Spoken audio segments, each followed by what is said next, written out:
Well, let's talk to Jim Dale. He's the author of Whether or Not, The Personal and Commercial Impacts of Weather and Climate. He joins us now. Good morning to you, Jim. Good morning, Julia. Thank you so much for joining us. Should Wimbledon drop their sponsorship deal with Barclays? Yeah, I think it's the direction of travel. I think if you cast your mind back, when tobacco was in fashion and everybody thought it was a healthy thing to have and do and fashionable, etc., it was all over F1 cars and other places, and bit by bit and little by little, people woke up and realised, and now there's no tobacco. You're comparing oil and petrol and diesel with cigarettes. Now, cigarettes, I'm not a fan of cigarettes, never smoked, no time for it. It's a product which, when used as directed, will kill you. It doesn't have any other uses, whereas fossil fuels do, don't they? Because they actually make it, they give us industry. They've given us the Industrial Revolution, all of the benefits of the wonderful life that you and I now lead right now. They allow us to travel, allow us to heat our homes, allow us to cool our homes, allow us to make products, life-saving products, including, major health products that can save lives. I mean, they do actually have a purpose. They're not quite the same as cigarettes, are they? No, they're not. But you just use that. You just liken them to cigarettes. No, I'm comparing just did. Well, if you let me speak, this is the direction of travel, if you like. We're realising that the oil and gas and fossil fuels per se are beginning to have a huge and increasing effect on the climate and ecosystems throughout the world. More so, I mean, we've just had the hottest confirmed June on record. It didn't feel that warm to me.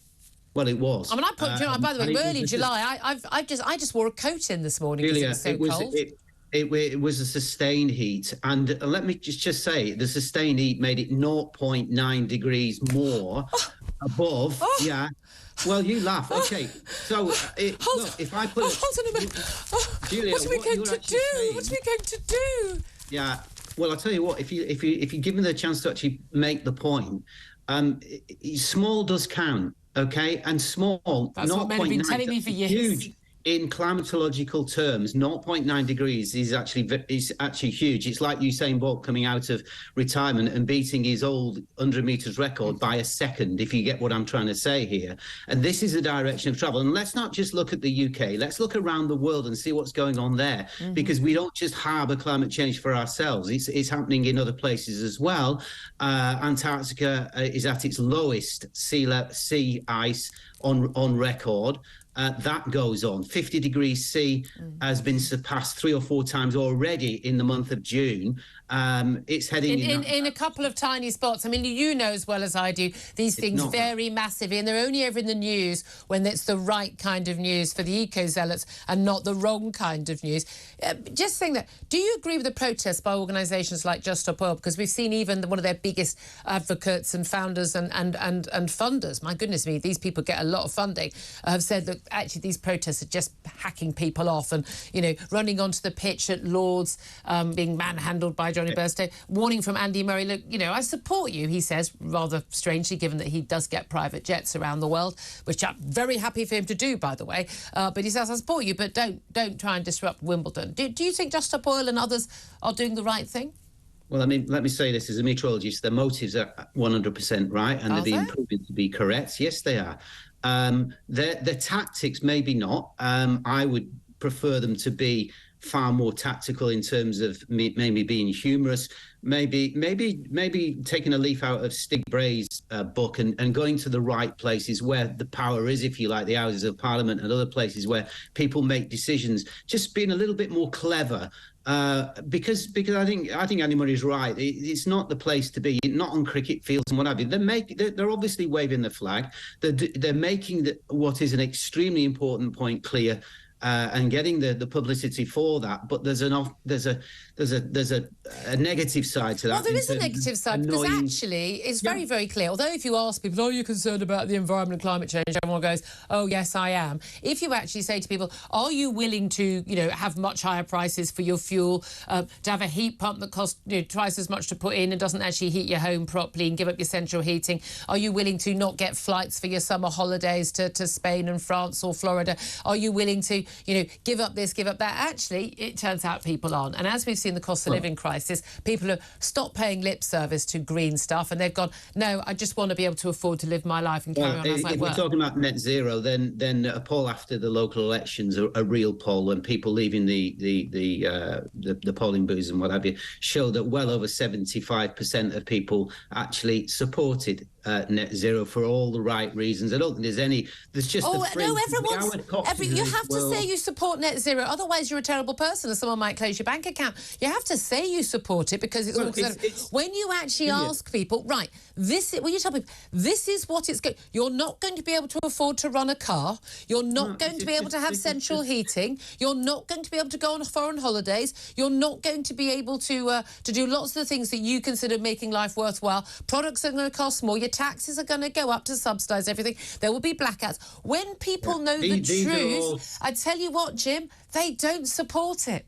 No, let me just say, Julia, those are all scare stories. They're not scare stories. I've said to you before, this is an evolution, not a revolution. All of these things you've just mentioned are not going to happen tomorrow or the next day or next week. It's 2023. Slowly. We're going to ban the sale of, or they're not actually, they'll definitely backtrack on that. By 2030, in 7 years' time, we're going to have a ban on the sale of new petrol and diesel vehicles in this country. We will have to more than double the amount of electricity we produce in this country just to run the electric vehicles. We're not building any new nuclear power stations. We're going to build a whole load of wind power turbines which don't have the backup of gas or nuclear.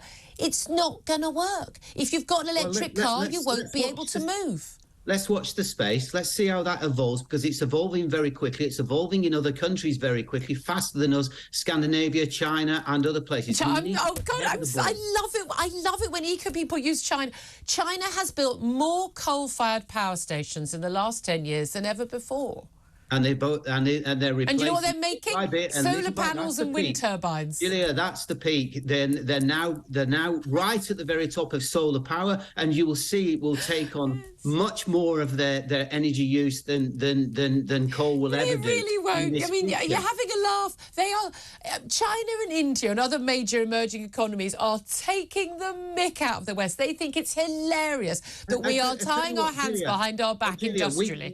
We've got some elections coming up. We've got by-elections. We've got the mayoral election. You just spoke to Howard Cox. Let's see how those reform candidates, particularly because they're the anti-net zero people in the main. Can we not talk about any individual? Can we not talk about any individual parties, because we get into a whole heap of legal trouble in terms of those right-wing parties in per se. Let's see how they get on at the elections, and maybe we can come back and see who believes in not net zero, who believes in climate change. But Jim Dale, that's unreasonable, because look, who believes in green policies? Well, 3 or 4% in most general elections, and yet we seem to have green policies all the time. They don't vote for the Green Party when they get the choice. The point is that if we had two major parties on a single issue, if you had a referendum on this issue, Brexit-style referendum, where we actually for 2 or 3 months debated the actual facts and the actual costs and the benefits of these policies, I'm telling you, slam dunk 90% against it.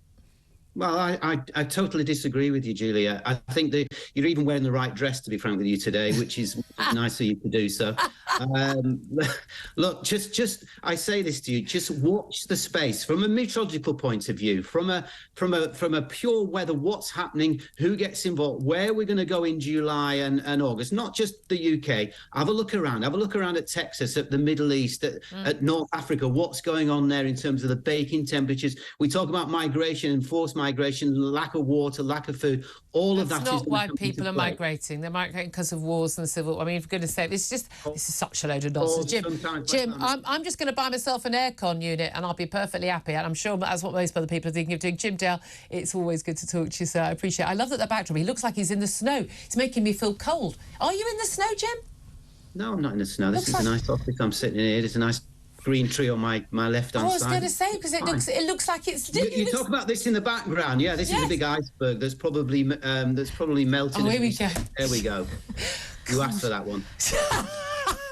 Jim, it's a pleasure always to talk to you, author of Whether or Not, the Personal and Commercial Impacts of Weather and Climate.